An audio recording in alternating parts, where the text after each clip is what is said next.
Are you an investigative professional? Did you know you can find the best private investigator resources using investigatorstoolbox.com? This resource community was built exclusively for licensed investigators and investigative professionals. You can network directly with members, educate yourself through free webinars and blogs, and even create your own customizable research library.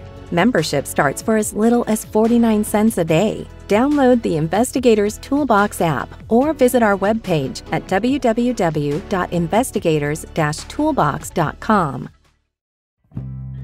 You guys have been hearing for a long time about how much I love Crosstracks, but now you're going to hear from somebody else. So we got George Gerges here. George is a member and a user of Crosstracks. George, tell me real quickly what you love about Crosstracks. The simplicity of using it and the ability to customize everything that you could do with Crosstracks is awesome.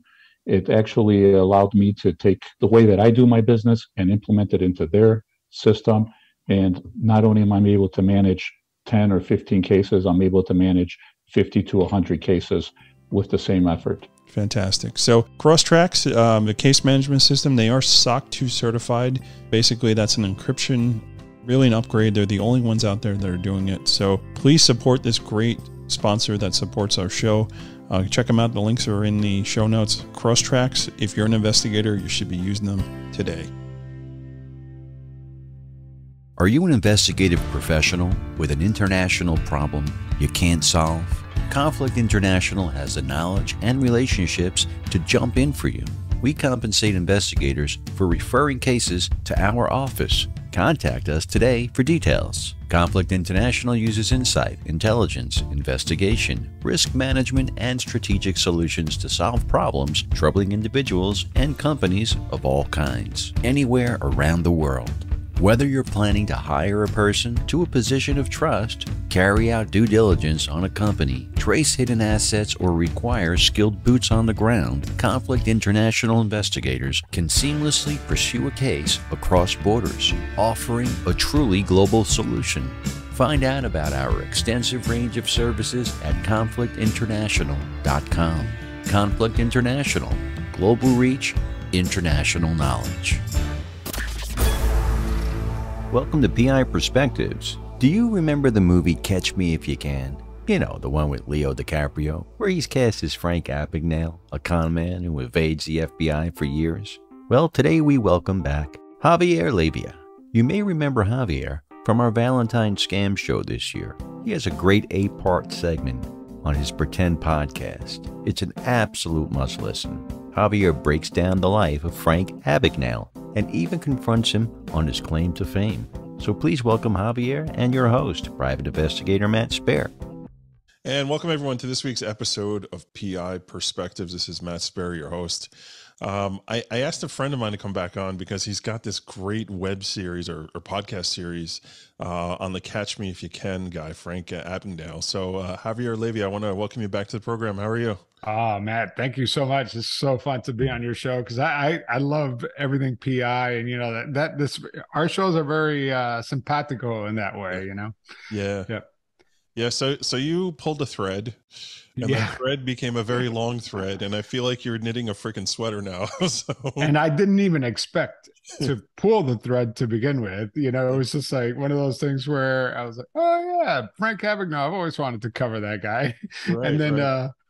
And I thought maybe it would be one episode. Then it turns into 3 episodes, and now it's 8 episodes, and I'm capping it at 8, even though there's definitely more material. I thought it was 9. Like it was supposed to be 6, right? Oh yeah, it changes. I just stopped calling it. You know, I was just like, I'm gonna do it as long as it takes. But I think that 8 feels right. I got to wrap it up at 8. Yeah. So I had you on around Valentine's Day. We had done scammers and all that. Yeah, for folks who didn't listen to that episode or are not sure who you are, you do a podcast called Pretend, and you focus on fraudsters and scammers and all that good stuff. And your background is in journalism, correct? Correct. Yeah. I used to work in journalism, got out of journalism. I've done documentaries in the past, and now I work in marketing. That's my day job, but I missed it. I missed telling stories and looking into things, getting into trouble. And so that's why I started the podcast. I never imagined in my wildest dreams that 5 years later, I'd still be doing it, you know? Yeah. It's so well produced, man. You really like, you can see your heart goes into it. It's really, really Yeah, good stuff. it's definitely still in the hobby phase, right? I haven't quit my day job, but I love it. I mean, that's what keeps me going. I feel like telling these stories. I try to go after stories that are not well known. Frank Abagnale being the exception to the rule. Right. But even the Frank Abagnale story, I feel like it actually kind of fits that, because we think we know Frank Abagnale's story from Catch Me If You Can, but actually we don't know him at all. Yeah. Yeah. And it's compelling to listen to it. Right. So folks, I encourage you to check it out. It's like definitely in my library. And, you know, we all know the movie, right? Catch Me If You Can, yeah. Leonardo DiCaprio. There's the romantic version of his scumbag, essentially. Essentially, the real Frank Abagnale's life is exactly the opposite of the movie. Right. Just invert the movie, and then you have the real Frank Abagnale. Right. So he definitely conned Mr. Spielberg and some other people in Hollywood. So, or did he? Right. Right. Exactly. Right. We'll never know. Yeah.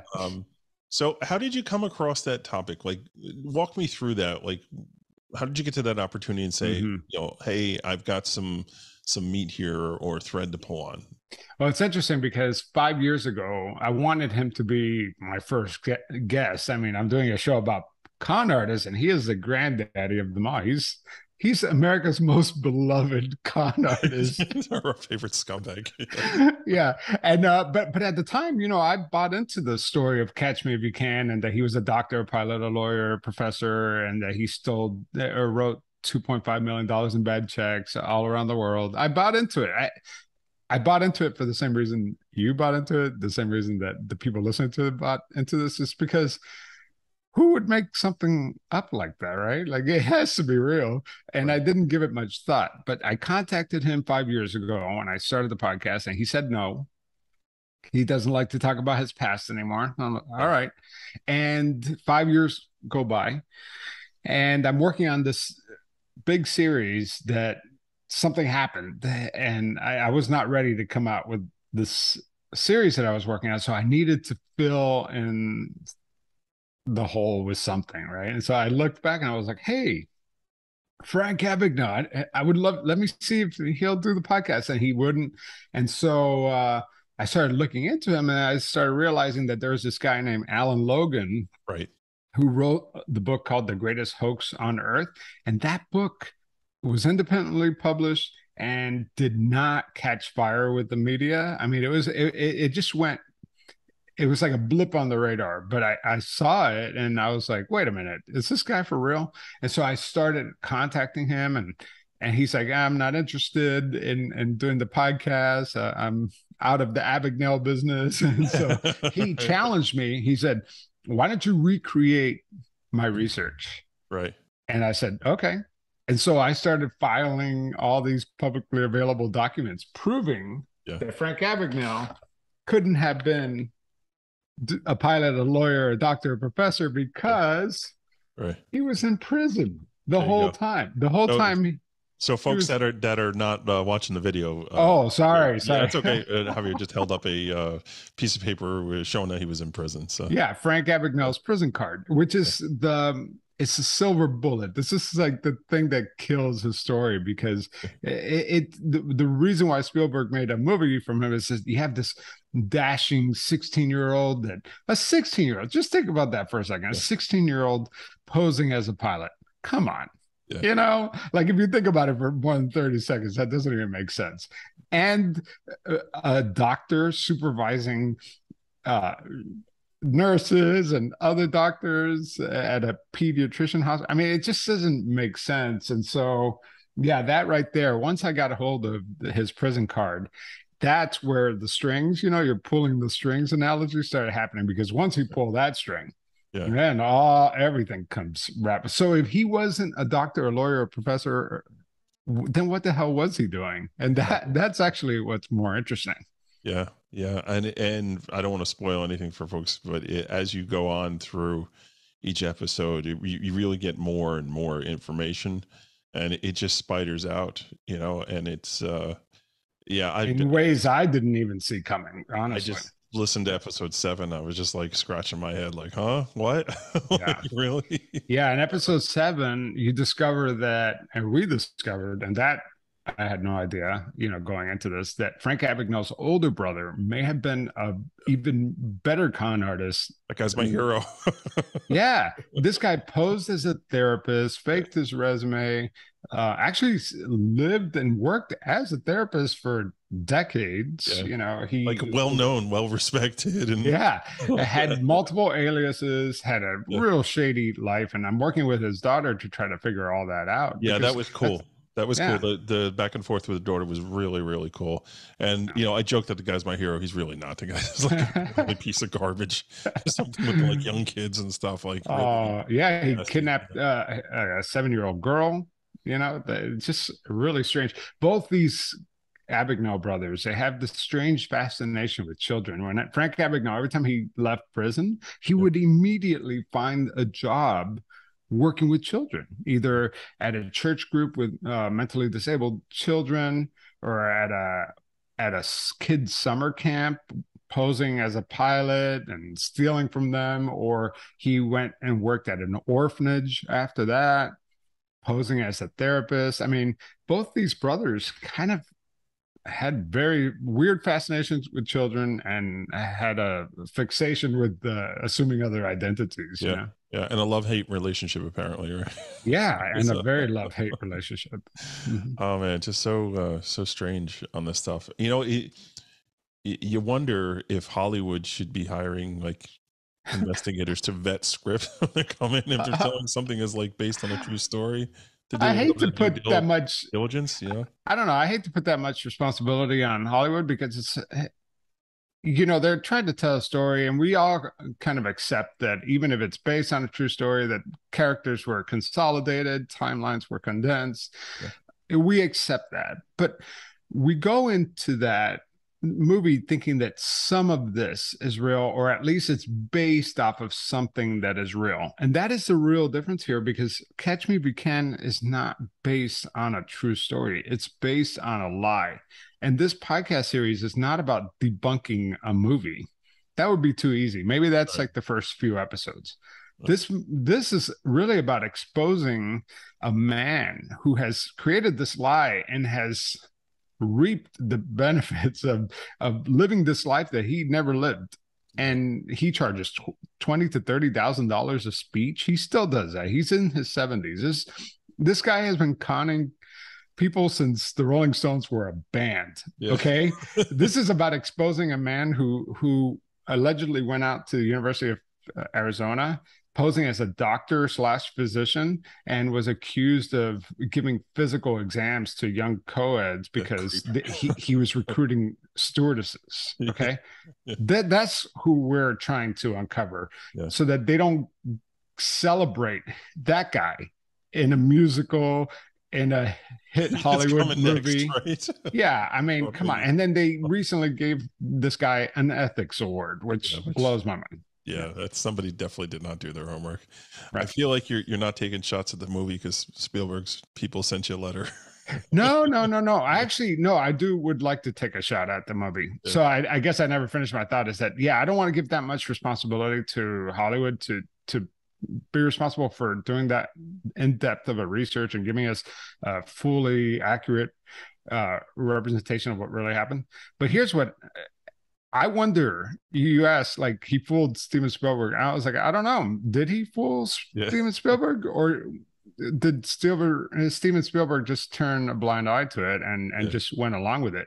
Because really, before Steven Spielberg, I mean, Abagnale had his heyday in the 80s when he was on Carson and all the stuff, and the dating game and stuff like what? Yeah. But then after that, he kind of went away. Alan Logan likes to describe him as this cheap car salesman type of guy going around, just schlepping his story around. But it wasn't until Steven Spielberg propped him up that he became the legend that he is today. And Steven Spielberg, whether he knows it or not, is like solely responsible for creating this monster. I had no idea who the dude was until the movie came out.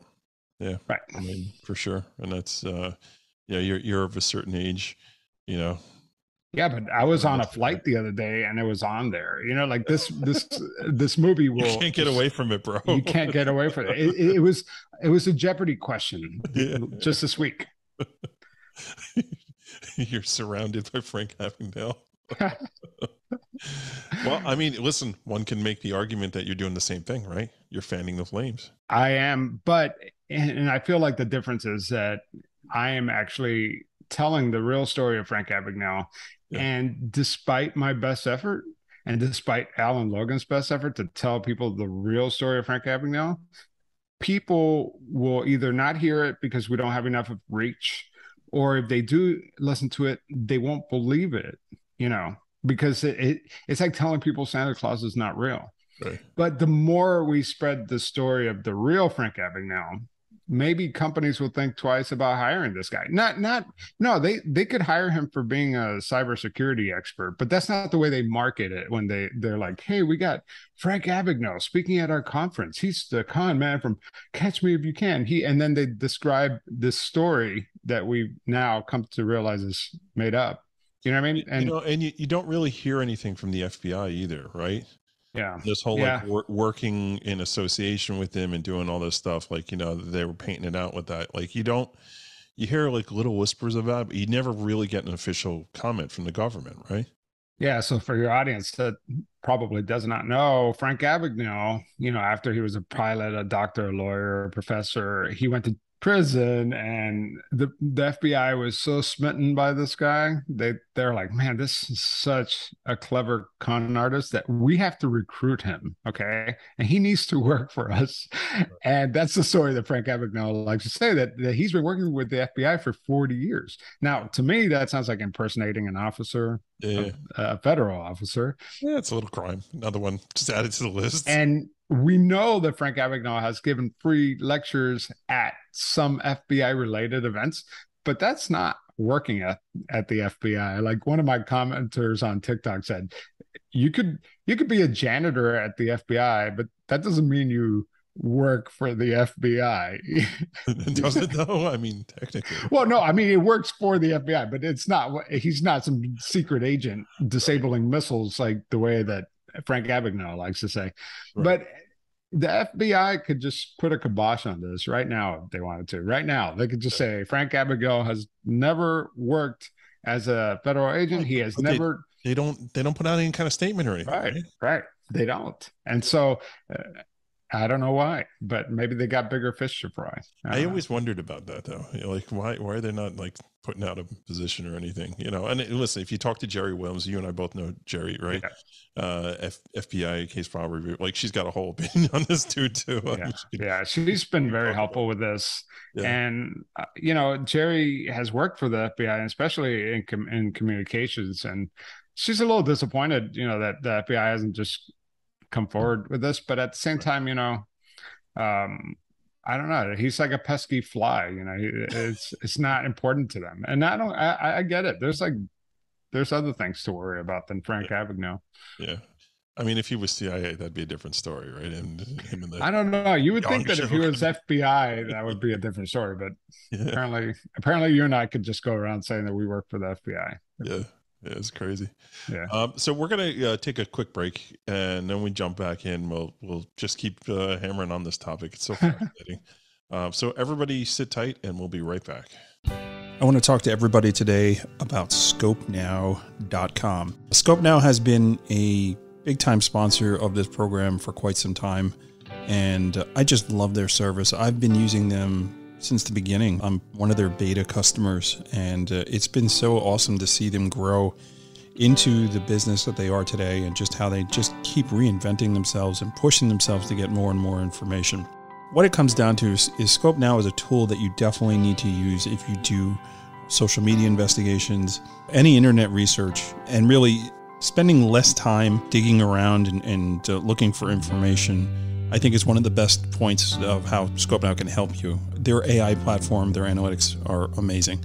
You really get an idea of what you need.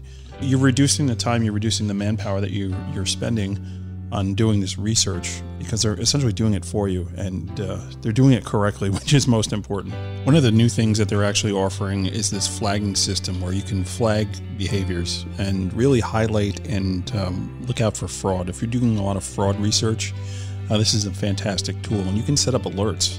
So you have particular people that you're looking at, you can actually set up alerts to get notifications when the criteria that you set up is actually is flagged and goes off. It's really, really amazing. And their relationship and association analytics are top notch, really cutting edge and really, really cool. When they brought that out on version 3, it was a game changer. I mean, really being able to see how people interact together and having that relationship analysis is really, really something that's cool. One of the other things about being involved with Scope Now is their ability to offer webinars. Their team is cutting edge on putting together and getting out really, really great content. If you're a member of Scope Now, if you know who they are, you've seen them around on LinkedIn, you'll know that they're constantly doing webinars on these new websites that are coming out, and they're really staying on top of it. And don't forget, any reports that you generate, you can actually white label those reports and put your own logos on and really make them look professional, which could equate to more billing for you as well. So check them out today. It's www.scopenow.com. They're a great, great company. They should be one of the tools in your toolbox, along with whatever kind of search engines you do. You need to make sure that Scope Now is a part of that suite. Scopenow.com. Check out the PI Institute of Education at piinstitute.com. Since 1989, Kelly Riddle has been teaching on subjects such as surveillance, nursing home investigations, insurance fraud, domestic investigations, hidden assets, and accident scene investigations. The PI Institute of Education is a featured learning partner in the investigatorstoolbox.com. So check out the free content on the site, then visit the Institute for more great savings on additional classes. Looking for an insurance agent that puts you first? Every PI business is different. That's why OREP Insurance can shop multiple markets to ensure you get the best coverage to meet your unique business needs. OREP's model is business by the golden rule, and for over 20 years, they've built their business by putting their clients first. So come enjoy a fast online application and same-day certificates of insurance at orep.org. OREP has coverage for armed investigators, executive protection, and even has a separate policy for security firms. The application takes less than 5 minutes, so visit orep.org today. orep.org. Check out the latest issue of PI Magazine, available online or via hard copy. Visit pimagazine.com to learn more. And welcome back to PI Perspectives. This is Matt Spaier, your host. Javier Leiva. I mean, thank you so much for being here. Having so much fun talking to you about Catch Me If You Can, Frank Abegnale, probably one of the more iconic fraudsters in the United States. So welcome back. Thank you, Matthew, for having me. Yeah. So during the break, you and I were chatting a little bit offline about episode 6, which apparently I missed, and I got to go back and catch up on. And it delves more into this question about the FBI. We had been talking about that before we took a break. And you were actually able to track down the arresting officer at the FBI. So tell me a little bit more about that. Yeah, so there were 3 FBI agents who arrested Frank Abegnale. Okay. And now we're talking about the real, like what really happened. Okay. Not the movie version, but nobody's running outdoors and stuff. Right? Yeah. These 3 federal officers were, they're a composite together. They're a composite of the Tom Hanks character, right? And Catch Me If You Can. These were I spoke to the guy who slapped the cuffs on Frank Abegnale. And I was so excited when I got a hold of this guy, because now, okay, so if the FBI won't tell us that this is a lie, maybe this agent could just put an end to it all, right? He could just like destroy it, right? But that's exactly the opposite of what I got. When I contacted Al Brown, who's one of the agents, he told me that he would love to talk with me, but he has to check with the FBI first, and he has to check with Frank Abegnale. Now, why would the FBI agent who arrested a criminal have to go check with the criminal for permission to talk to me? So That blew my mind. And that kind of set the tone to what that conversation was going to be like. something's got to be going on here, man. My spidey senses are tingling.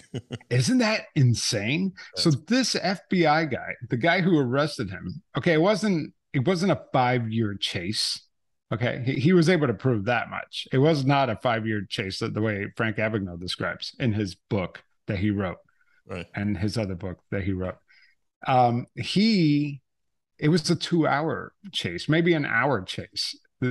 Basically what happened was that the New York field office called the Atlanta field office and said, hey, could you pick up this white collar criminal who's staying at this motel? And so they're like, yep. And they got in their car, and they drove to this motel, slapped the cuffs on him, took him to jail. That was it. That's all that this agent knows. So he actually believes the stupid story that's out there about the pilot, lawyer, doctor, professor thing. It's nuts. So why would he have to ask Frank Abagnale if he just went there and slapped cuffs on him? I don't get it. It doesn't make sense. And why would he even remember much about Frank Abagnale? Frank Abagnale was a nobody back then. Yeah. It's nuts. I'm surprised he even remembers the thing. And he's an 80-year-old guy now. But yeah. I mean, listen, these are crazy projects that you work on, man. How does this not take over your life and become like an obsession? Oh, it does. It does. That's the trick, trying to balance family and work and the podcast. It's tricky. Like, it gets stressful because, I've had a really busy week at work, and we have a hurricane outside. Oh yeah. That's the other thing. We're filming this now, like as the hurricane's coming. You're not in Florida. You're no, in North Carolina. It's not a big deal. But I'm just saying, like, you got to like squeeze work when the podcast in whenever you can. Mm-hmm. Yeah. I mean, it's I get the same way, right? I run my investigation business, and faithfully, I have episodes out every Monday. That's crazy. One Monday in 3 years, and it was. But we're always working here, right? In our brain. Yeah, our brain's always going. People don't realize the effort that it goes into putting these shows together, and how much it takes. And I have a producer. You don't, right? You do everything yourself. No, I do everything myself. Man. Hats off to you, man. I know. You win. It's crazy. It's nuts. So, like, what are some of the other topics for Pretend that you're thinking about pitching out? Where are you going next? Actually, one that maybe you could help out with. This next one is a big head scratcher. It's a mystery. If Frank Abagnale's story was full of evidence, full of public records, I could go for days disproving this guy's lie. This new story has almost no evidence at all, and it's a big whodunit. It's a stalker story. Okay. So there's this family who's getting stalked, but they think they know who the stalker is. But it could actually be them stalking themselves. It's a really okay. Trust me, I can't even. I'm trying to figure out a way of shortening that description, but it is crazy. And I could definitely, if your listeners are out there, I could use some PI help to try to figure this guy out. Well, let's talk about it a little bit, because I had Sheila Wysocki on last year. She was a great podcaster also. And she uses this concept of like crowdsourcing podcasting to solve crime, right? So she's got all these, unanswered crimes that she looks into, and she actually gets tips off of, her podcast show of people saying, yeah, I know a little bit about this. Let me, look in that direction and look in this direction. That could really come into play for this story, because stalkers don't usually just target one person. They are usually stalking multiple people, especially digital stalkers. It's a lot easier, right? Because you don't have to like physically be there. And if this couple is really getting stalked, then that stalker, once we unravel the story a little bit, should have stalked somebody else, and maybe those people could come forward and help us put some of the pieces together. Because there is one piece of evidence that's pretty compelling in this case. I don't want to give it away, but yeah, I mean, this one's going to need the help of everyone who lives in that area to help us out. It's very cool to see that stuff work. I remember Sheila talking about it, and I'm just like, wow, that's a really cool concept. And Yeah, it works because, we all have that need to insert ourselves into the story, right? Yeah. As humans, when you're having a conversation with somebody and you're going back and forth, and you want to you want to be relatable, or you want to feel necessary or helpful, right? So you're listening to this thing going, wait a second, like I got info here. I mean, it's the whole idea of a tip line, right? Right. Leave a tip and help us solve this crime. It's like you're using other resources. And it's very interesting here, this whole stalker phenomena. When you start talking about metaverse and online lives and things like that, like these are real issues that are getting worse, right? As we become keyboard warriors and hide behind that veil of secrecy as to who this person is, I think this is becoming more and more of a problem. I feel like mental illness in general, because of social media, has really kicked up a notch. I mean, you're seeing the effects of a lockdown from COVID, of people being, sheltered in place for a long time and living their life now online. And there's like some serious mental issues that are going on. So Oh yeah. I think it's like par for the course. I mean, I have a teenage kid, and the things that I hear that are happening at middle schools in terms of mental health. I mean, we didn't have to deal with that when we were kids. And I know that's true. I know every generation says, oh, when we were kids, things were better. But seriously, the topics and the issues that they're dealing with, I personally never had to deal with them. Yeah. Didn't know anybody who had to deal with them. And it's very serious. I mean, what this digital age we live in. It's crazy how there's just been that shift. And I remember like when 9/11 happened and I was living in New York, like for me, I got online and I got into like these fantasy reality games, and that's where I escaped because it was safe. I could go there and not have to worry about anything. I had my 9-to-5 job. I'm in New York City. I'm seeing all this like craziness going on still for probably a year or two after it happened. And then I'm coming home and I'm going to jump into my, false community here and meet up with all my friends online that are all over the world, by the way, which is pretty cool. Right. And then I had this thing, and then I met my wife, and I was like, okay, it's time to come back to reality. Yeah. I'm gonna get my game up, and and I literally gave away the character in this. It was EverQuest was the game I was playing. Oh, really? I was like level 75. It was super. Yeah, but that's part of your identity, right? It was becoming I was like, this elf guy that could help, a tree elf that could help to go do something, right? And then I remember when I gave my character away, I gave it to a buddy of mine who was a necromancer, and he took the life and he sacrificed the life of my character to make his character better. So it was a ritualistic sacrifice, huh? Yes. It was a good send-off. That's funny. But I digress. And that was the beginning of coming out of my shell, actually, and starting my own business and really deciding like who I was and what I wanted to be. But I needed that to unplug like that for a little bit. So you see this harsh reality of people running to online to live another life, right? Yeah, that escapism. That's interesting because my podcast is pretending to be someone else, and your metaverse avatar or whatever. Yeah. That's an interesting concept, right? That that's what the metaverse is all about. Is where it's going. I've been talking about this for probably a year now. The investigator that figures out how to effectively investigate the metaverse is going to be king of the world, because can you create crimes? I mean, or commit crimes in the metaverse? Like, I don't know. There's got to. I mean, think about it.